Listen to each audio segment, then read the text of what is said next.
Chalo guys, let us see now. An abstract class can also have constructors. So abstract class can have constructor guys. So you can see here in this example, uh, here you can see a base class. Here you can see a base class.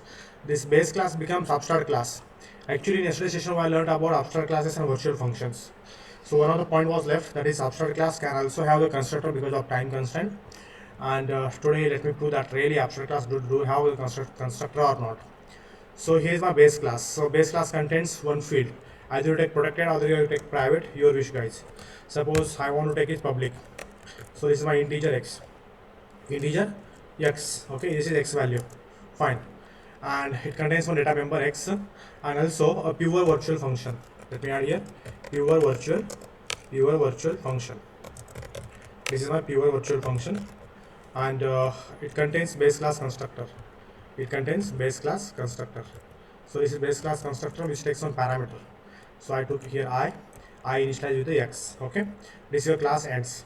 Now this base class contains one constructor. Definitely this class will become a abstract class. This base class will become a abstract class.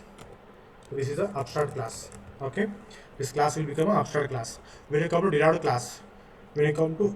class, derived class or subclass contains some attributes as well as derived class getting the features from base class.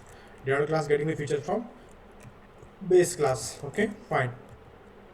So guys, the derived class contains derived class has parameterized constructor which takes two parameters. One parameter from base class.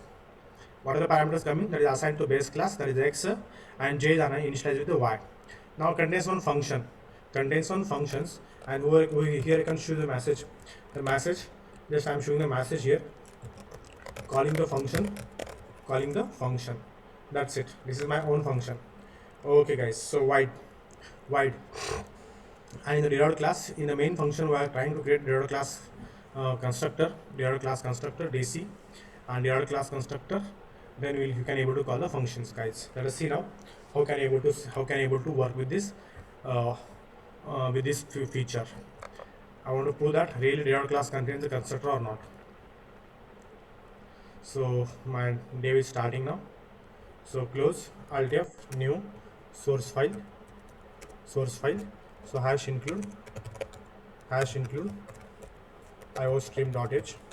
Let me using namespace standard, and let me create here parent class or your own, guys. As a parent class. This is parent class, and parent class contains some constructor and pure virtual function, guys. That's it. And take some variables, integer a, and parent class. Let me initialize the parent class, and here is parent class constructor, and let me take one parameter, integer param p. Here is p, and let me initialize the p. Let me initialize my p with my a initialized with the p. Okay, boss, fine. So here a initialized with the p. Now let me add one virtual functions.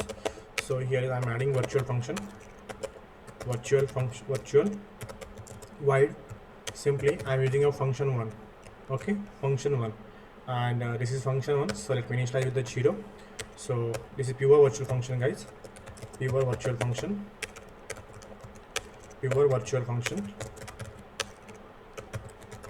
pure virtual functions, and a class which contains virtual functions is called as abstract class. Now this is my abstract class. This my parent class becomes a abstract class. So let me create a child class. So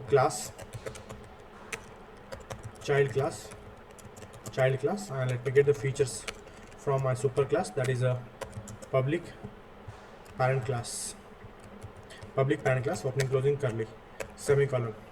So here is public, and let me create some variables, integer b, and let me get the child class constructor. So child class constructor, which takes two parameters. So integer, I can call here x comma y, integer x comma integer y. I can use here colon, and I can call superclass constructor. So control C, superclass constructor in this fashion. Just we did now. Okay, in this fashion. So I can able to call. Okay, fine, guys. So now superclass, parent class contains one parameter. What's the name? Suppose I'm passing here this one, but here is x. Let me pass here x. This is x, okay, and the body of my constructor. Now, now this x is initialized to a. X is initialized to the a. Now, let me initialize this b. This b initialized with the y. Okay, guys, fine. This is more than enough. Now I need this function one. I need to override this function one in my subclass. If I don't override, then this child class also will become a abstract class. So see out. So control reach to function one. That's it. Okay, guys, fine. So let me end the line. You can end the line by using handle also, and see out insertion operator, and let me show the values of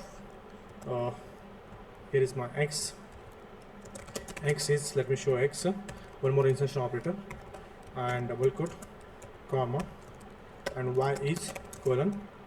So here insertion operator y, so y. Okay, fine.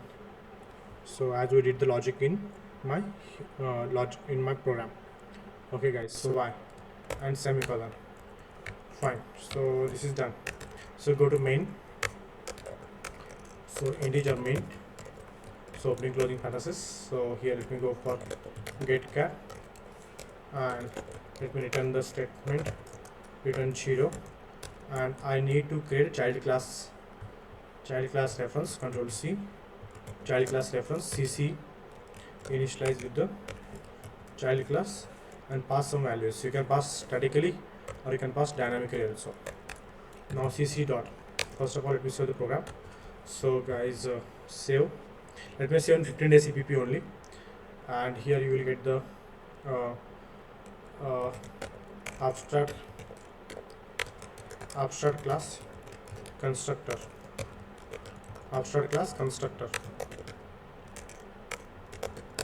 Okay, guys, so cc dot, let me get here function one.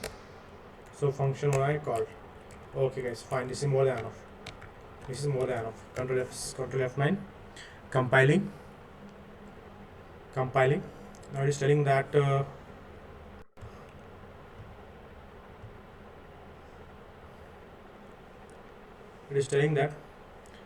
in member function expected primary expression int.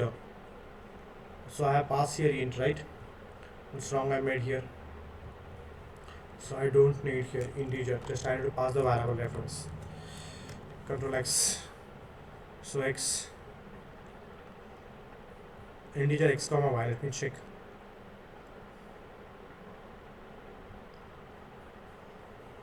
Here I use here is a and here is b. So guys, let me show the a value. A is a and b is, so I need to show here b, not its local variables. I need to take the help of this b, I need to take the help of this a. Okay, fine.